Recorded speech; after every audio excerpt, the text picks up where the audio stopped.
اعوذ باللہ من الشیطان اللعین الرجیم، بسم اللہ الرحمن الرحیم۔ حضرت امام علی ابن موسیٰ الرضا علیہ آلاف و تحیت و ثنا کا سگا بھائی امام موسیٰ کاظم علیہ السلام کا بیٹا، کہ جس کی شہرت زید النار کے عنوان سے شہرت ہے،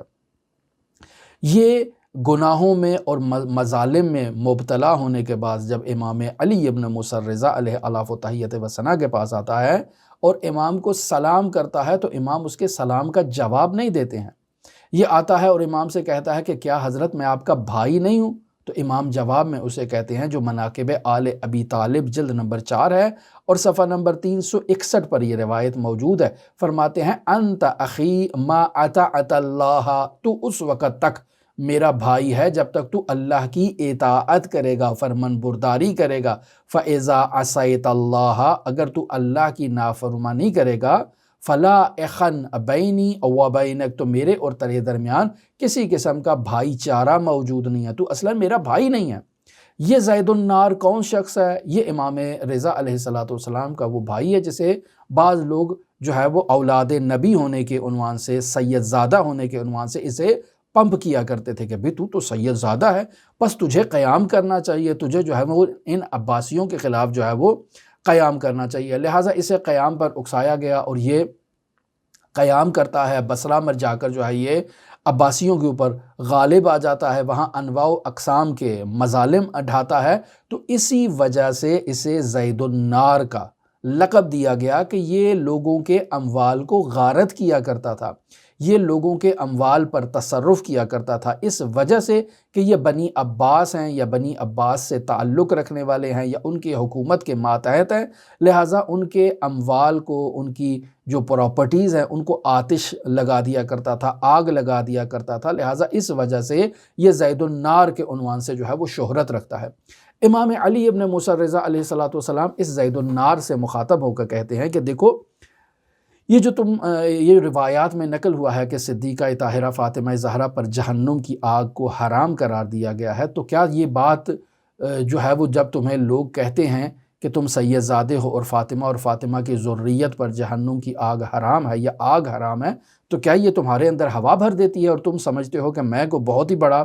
اب پیر ہو چکا ہوں، بہت ہی بڑا سید ہو چکا ہوں، میرے اوپر جہنم کی آگ حرام ہو چکی ہے، میں ذریہ فاطمہ سے ہوں، گویا کہ مجھے استثناء حاصل ہو چکا ہے، اور وہ استثناء جو آج کل ہمارے پاکستانی قوانین میں استثناء مل رہا ہے، تو مجھے بھی گویا کہ مادام العمر استثناء مل چکا ہے، میں جو بھی ظلم کروں، جو بھی فحاشی کروں، جو بھی گناہ کروں، مجھے استثناء ہے، میں کسی قانون کی گرفت میں نہیں آ سکتا، کیوں؟ چونکہ میں نسل فاطمہ سے ہوں، میں ذریہ فاطمہ سے ہوں۔ کیا ایسا ہے؟ نہیں، ہرگز ایسا نہیں ہے۔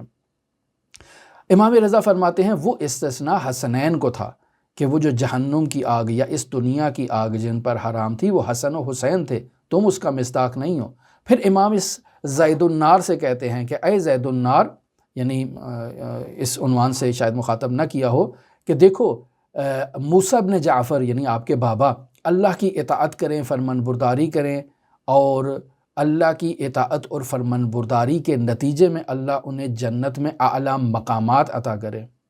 آپ اللہ کی معصیت کریں، اللہ کی نافرمانی کریں، گناہ کریں، شراب خواری کریں یا بالفرض جو کچھ بھی کریں جو نافرمانی کے زمرے میں آتا ہے، اللہ آپ کو بھی جنت میں ڈال دے۔ کیوں؟ چونکہ آپ اولاد فاطمہ میں سے ہیں۔ تو ایک طرف موسیٰ بن جعفر جنت میں گئے ہیں، دوسری طرف تم جنت میں چلے گئے ہو۔ موسیٰ بن جعفر اللہ کی اطاعت اور فرمان برداری کے نتیجے میں گئے ہیں، تم اللہ کی نافرمانی کے نتیجے میں گئے ہو۔ تو سوال یہ پیدا ہوتا ہے کہ تم دونوں کا اگر مقایسہ کیا جائے، یعنی تمہارا موسیٰ بن جعفر سے مقایسہ کیا جائے، تو تم دونوں میں افضل کون ہے؟ یقینی بات ہے کہ تم افضل ہو۔ کیوں؟ چونکہ موسیٰ بن جعفر تو تمام زندگی اللہ کی اطاعت اور فرمان برداری میں اس نے اپنی صرف کیا،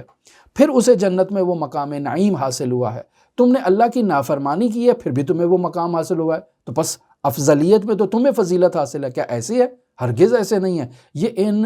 ہواؤں سے جو تمہارے اندر بھر دی گئی ہیں نا، ایسے کلمات میں، ان ہواؤں سے باہر نکلو، ایسا نہیں ہے۔ معیار جو ہے وہ اللہ کی اطاعت ہے، معیار اللہ کی ولایت کے ماتحت آنا ہے، اللہ کے پرچم کے نیچے آنا ہے، نہ کہ طاغوتیت اختیار کرنا ہے۔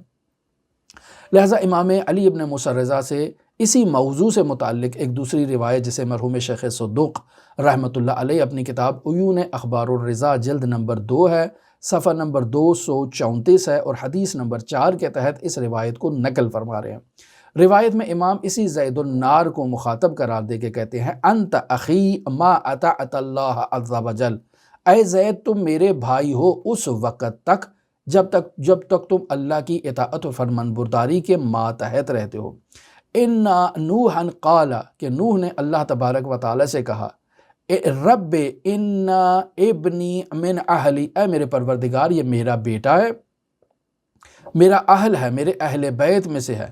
تو تو نے جو وعدہ فرمایا ہے وَإِنَّ وَعْدَكَ الْحَقُّ، کہ تو نے وعدہ فرمایا ہے اور تیرا وعدہ حق ہے، اور وہ وعدہ یہ ہے کہ تو میرے اہل بیت کو عذاب میں مبتلا نہیں کرے گا، وَأَنْتَ أَحْكَمُ الْحَاكِمِينَ، اور تو بہترین حکم کرنے والا ہے، تو اے میرے پروردگار یہ میرا اہل ہے۔ فقال اللہ عز وجل، تو خداوند متعال نے حضرت نوح کو مخاطب قرار دے کے کہا یا نوح انہ لیس من اہلک، اے نوح یہ لڑکا تیرے اہل میں سے نہیں ہے، تیرے اہل بیت میں سے نہیں ہے، انہ عمل غیر صالح، وہ عمل غیر صالح کا نتیجہ ہے، یعنی وہ ناپسند عمل کا مالک ہے، وہ تیرے اہل میں شامل نہیں ہوتا ہے۔ فَأَخْرَجَهُ اللَّهُ عَزَّ وَجَلَّ من ان یکون من اہلہ بمعصیتہ، تو امام رضا یہاں اس